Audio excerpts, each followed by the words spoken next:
talking. So I just started the Distance NRT program with you, and I have my report of finding in front of me. Okay.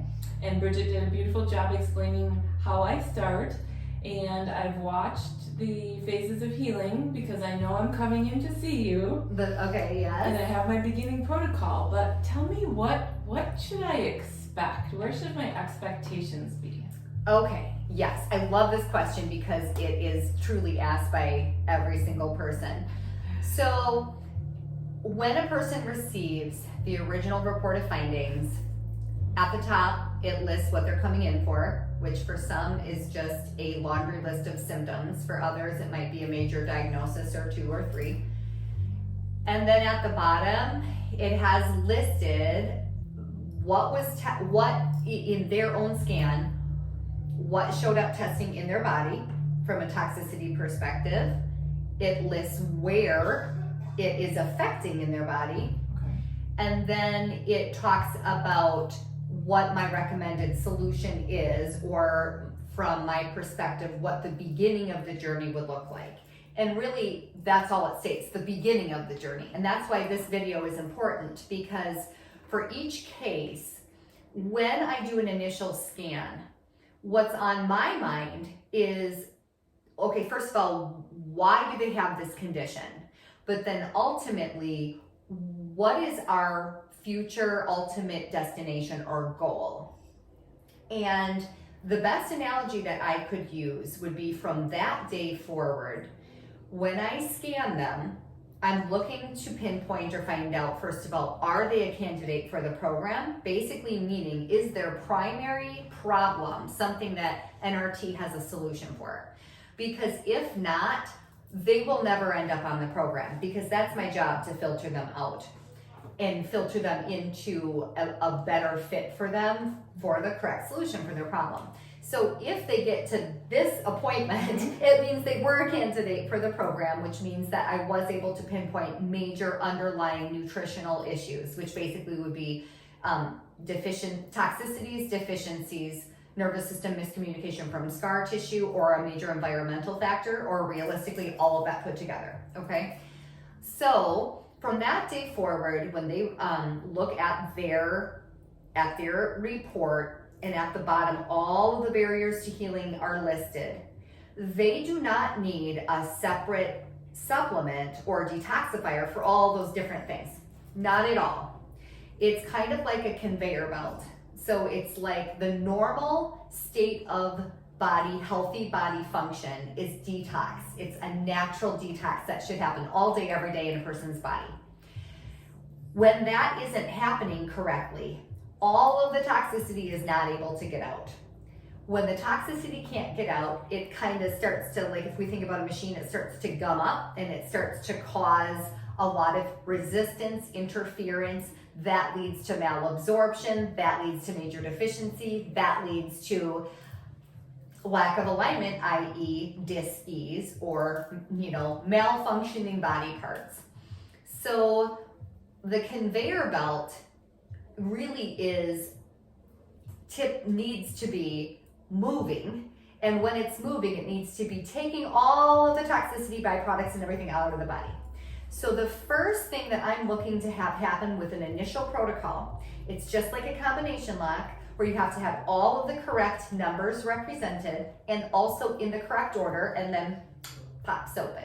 When it pops open, that's like pushing start on the conveyor belt, everything starts to move again, and as a result, they start to slough off and detox, okay? So it doesn't matter what's in there, it all starts to dump. So from day one, that initial protocol that I am able to identify from their first scan, from that day forward, for a minimum of the next 6 to 8 to 10 weeks, everybody's a little bit different, but my job becomes exactly like a general contractor if I were building a home, where I know the end blueprint, I know our goal, I know where we're headed in the future, but in order to get there, especially right in the beginning, my job becomes managing all of these little subcontractors coming in at the correct time, and they all have to be represented. So a great example would be like I have a lot of people who will talk about certain nutrients that they have found out about, or that they've been educated in, or that their chiropractor told them about, or whoever, and they'll be like, oh my gosh, like I really need to be taking this. And something like vitamin D, it's so ubiquitously, famous for everything that it does. It's such a crucial nutrient. But let's say somebody's initial protocol doesn't include vitamin D yet, which is key. And they might be like, I really need to be taking vitamin D. I know I do, because it does all these different things. So taking it back to the analogy, let's say that I am a general contractor, I'm working on building this home, and all of a sudden we just laid the foundation, and all of a sudden the electrical team shows up someday. And I would be like, hey guys, like, what are you doing here? And they would be like, well, we're a really important part of this team. We're the electrical. Everything in the whole house is going to be powered by electricity. So we're here. I would be like, great, but you're way too early. We haven't even framed in the walls yet. So the key is that electrical is super important. It's absolutely true. It's required to power the entire house. But the reality is that we haven't even framed the walls in yet, so we have nowhere to go with you yet. i.e., you can't absorb that yet. So the key again as a general contractor is coordinating when you come in at the correct time, in the correct order, to then put the whole package back together. So I feel like I'm always playing this little puzzle. It's like, okay, this piece, that piece, this piece, but every single body is completely different timing on everything. But they all fall into a basic category, which is phase 1, phase 2, and phase 3, and that's what the Phases of Healing video is about. So, as the general contractor, my job is to facilitate the correct timing and make sure everything is represented. And then let's say we have I don't know what's a good example. Let's say that we're working on a specific part and all of a sudden we run out of nails. Everything comes to a screeching halt because everybody is working on this same part of the project, but now we ran out of nails, so now everybody gets held up. So we say, okay, hold that thought, and we're waiting on the next shipment of nutrients coming in that will then, even though it's only one thing missing, it's required for everything everybody is working on. So everybody gets held up, and that is what's called, I should have prefaced this, but I'll finish the statement. That's a deficiency block. So early on in a program, in phase 1, we are working on what's called toxicity blocks, and that's what's listed at the bottom of their first report. It talks about all the garbage in the garbage can, because in order for the body to heal correctly, it has to be cleaned out correctly, just like a cut on your arm. If you fill a cut full of dirt and parasites and fungus, it can't heal. You have to start by cleaning it out. Once you clean it out, then it's able to heal, and then maybe you're gonna put a balm on it or whatever to facilitate healing. But if you don't clean it out first, it cannot heal. In fact, it'll probably get infected and lead to much worse problems. And that's exactly what's going on inside of the body. It's just, the only difference is our skin is our largest organ and we can see it. The difference being that everything that happens internally, we can't see it. So we feel the inflammation, we feel the pain, we feel the gut distension and nothing's working correctly, but we can't physically see what's causing it, but it's the same tissue as our skin. So, I mean, you know what I'm saying, basically. So we need to clean it out correctly. So now instead of, say, building the house, let's just say a house renovation project. So let's say that we want to renovate a kitchen, and the kitchen looks relatively fine, but we decide we want new cabinets, we want new colors, and as long as we're doing that, let's get, new refrigerator and freezer, and then the floor should probably get done too. So we go, okay, this is gonna be really fun. We can't wait for that final project. The reality is, now you start ripping stuff out, and suddenly you find, oh my gosh, there's a whole bunch of mold behind the cabinets in the kitchen. Well, we didn't anticipate this. Well, in my world, I always anticipate that, because depending on what type of case you're looking at, you are likely going to find, once you get to a certain layer of detox, that there's some really major offending factors. Now, I say that more with my chronic disease cases probably than anything else, but you have to be ready for that. You have to prepare for that. And then you have to handle that correctly. So let's say the woman who decides she wants a new kitchen, and then we get in there and we start ripping stuff out. Let's say all of a sudden 3-4 weeks in, she goes, oh my gosh, my kitchen is ripped up. This is a disaster. I hate this. Put it all back together. It's like, oh, no, that's not how this works. That's why when I first, do a new scan, I say to somebody, before you get going on this program, make sure it resonates. Make sure you feel excited about this and you have peace in your heart and you're inspired and you're excited. And then that you give whatever it takes to get through it. Because once you open Pandora's box, and to me, Pandora's box is detox, correct detox, where i.e. pulling the cabinets out and then you find the mold. Now you need to see that all the way through. And you could argue, if you're not willing to put in the really hard work and see it through, don't even start the project. You see what I'm saying with like how that plays out. If you can't go with your kitchen ripped up for a number of months, acknowledging there might be some snags like the mold, don't even rip it up, because you're going to be really frustrated. Your expectation is going to be unrealistic in comparison to the reality of what's going on in your old kitchen. So you have to start ripping all of that out, and that part gets kind of dirty and it gets nasty and it's not very fun, but ultimately that's how, once you clean it all out correctly, now you can put all of the new products back in and it's going to be updated and beautiful and strong again. And like in that example with the mold, it might have looked really relatively good to begin with. But the reality is that infrastructure from inside out was starting to get dilapidated, broken down, and would never have been sustainable into the future. And that's exactly what happens in the body. So if we want to make it sustainable into the future, that's where you have to go through the dirt and the grime and the nasty and the gross, and you have to get through the really tricky months so that you're able to have the final product. So back to the renovation project in the body, the first 6 to 8 weeks really can look pretty difficult for certain cases. And it's because if their nervous system has been blocked the normal functional state of healing, i.e. detox, for 20, 30, 40, 50 years, depending on what was blocking it. Maybe it was scars, maybe it was stones, maybe it was heavy metals, maybe it was all of that. When you finally open the floodgates, like you open Pandora's box, but you start that avalanche of the initial toxic dump, I call it, the initial toxic avalanche. My job is then to, from the bottom, we're trying to mop up as fast as we possibly can to keep up with that. 2 to 3 to 4 weeks in, typically the dust starts to settle a little bit. And when the dust starts to settle, then it's not that initial boom. But that is why we try to do a good job educating people on this is what to expect. And I like people to be way over prepared, i.e. honestly even maybe scare them a little bit. Because if it doesn't happen like that and they are like, no, I don't feel anything. Okay, fantastic. And the protocols are pulsed on, I won't go into the technological terms, but the PSNS point, all the digestive points, all the allergy points. In other words, that protocol that a person starts with is basically guaranteed to be completely biocompatible with their biofield.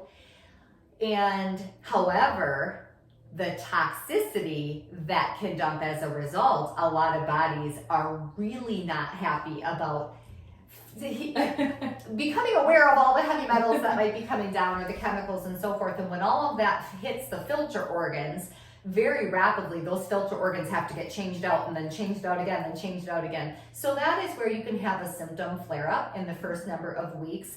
And that is, again, something we have to educate on just so people understand what is going on, what the process is. Again, the kitchen just got ripped up. But as long as they know to expect that and they realize why it's happening, it becomes much softer on people. And it is a rare thing that I have somebody who cannot easily get through that phase, but the key is the education about it. And so I would say that in reality, maybe 15% of the cases end up being a little tumultuous in the beginning, and the other 85% either doesn't notice anything or maybe some minor symptoms like headaches or joint pain or maybe, some gut trouble or some depression. But again, if you don't educate that 15%, you have a really tough sell when they start feeling like garbage, when they're investing this much into their health and changing their diet and all of that. So once the dust settles and we start to get the toxicity factor, the toxicity load to lighten, then we start to have a canvas on which we can begin to paint the new.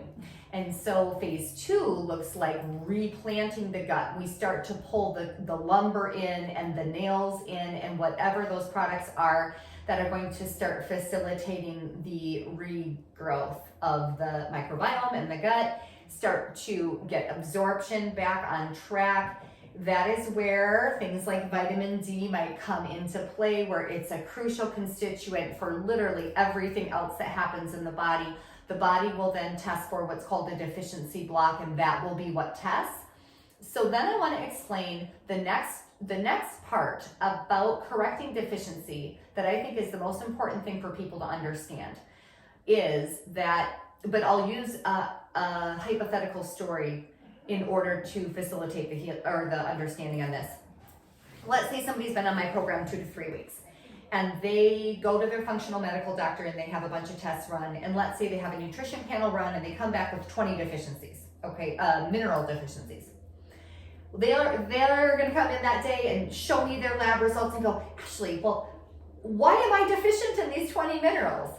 And so the first thing in my mind is going to be, first of all, did you come in with heavy metal toxicity? Because if you did, you automatically are deficient in practically all the minerals. But not only that, everything that minerals do, all of those physiological functions, which is everything, are all compromised, okay? However, let's say that person lays down on the table and I start testing, or if distance, I'm doing the same exact test. When I go through and I test the mineral point, let's say out of all those 20 minerals, not one of them tests. But instead, they test for liposomal vitamin C. Well, why would that be the case? Because vitamin C is a crucial cofactor for the absorption of all minerals, not just those 20, but all of them. That day, if I am able to get that point to pulse a 10 with just vitamin C, that's all I'm going to add. Because that tells me that nothing more, nothing less is going to do it. And so they go home, they come back a week later, I rescan. Out of those 20 deficient minerals, now they only have 3 deficiencies. And I never added any of them. That means that via their normal everyday functional diet, they were getting enough of all of those minerals in, it was an absorption problem. So then on this day, I'm going to have them lay back down, go back to the mineral point. Out of those 3 that are left, maybe 1 tests, maybe 2, maybe all 3. That is going to be when I add that in. And then they'll come back the next week and they're balanced. So let's say we apply this to a medical situation. Somebody comes in, they go, I'm anemic. Well, if somebody's anemic, they're automatically really symptomatic. You know, they're exhausted, they're fatigued, they look like they're a ghost, you know, all these different things. In that type of a case, I would test iron the very last. I'm testing all the different B vitamins and cofactors. I'm testing C vitamin. I'm testing all of the things that can create iron deficiency. Rarely, which is lack of iron, by the way. We have loads of iron in our American diet. And so I'm looking to find out what cofactors are missing and looking to find out if they're heavy metal toxic, or maybe their water is really hard and they're really high in certain minerals, so they can't absorb specifically the iron. There's so many reasons why a person could be anemic, rarely of which is iron. And to be honest, to dose iron in that type of a case would be super, super detrimental. They wouldn't realize that. They would feel better, and their actual anemia number would look better, but that does not mean that they're to a functional, better state of health at all. So, but the point would be, let's say it is somebody and they actually are iron deficient. Once we handle all those reasons for it, and then we finally get to the point of dosing iron, at that point, they finally feel better, but not until we get there. And so that is the other thing that's so important for me to help people understand. NRT does the project correctly. But that doesn't mean you get your kitchen in a week. It means we take out all the mold and we take out all the old infrastructure that was dilapidated, and we do a meticulous job of putting all the correct constituents back in, so that at the end you have a functional kitchen, you have a beautiful kitchen, but you have a sustainable kitchen. And that is why it takes a long time sometimes, and why we can't just, push button, pain goes away. It's like, it doesn't work like that. And you didn't get your pain, in a matter of 2 or 3 weeks. You got it over the course of 40 or 50 years. So let's be realistic. But at least the peace of mind with a really powerfully customized program like that is we can't get things out of order because the body won't let me add something at the wrong time. So then let's say you have somebody, they've been with me over a decade, that we did all that work, we built the home, now it's the proverbial oil change visit, and we're just doing the maintenance, keeping things, the things that break down here and there, you're tweaking it. But then all of a sudden they come in and they have this debilitating leg pain. Well, the cool thing is I can go directly to that leg, and I can go right to what that leg needs, and we can do the tune-up. But early in the program, I can't just go, oh yeah, over here we're gonna do the skin thing, and over down here we're gonna do the ankle. It's like, no, all of these problems are a result of the original issue. And we need to fix the original issue, and then as a result, those areas get handled. Again, maybe it's a couple weeks, usually months, sometimes years, to be realistic. So, does that make sense? It does. Awesome. Thank you.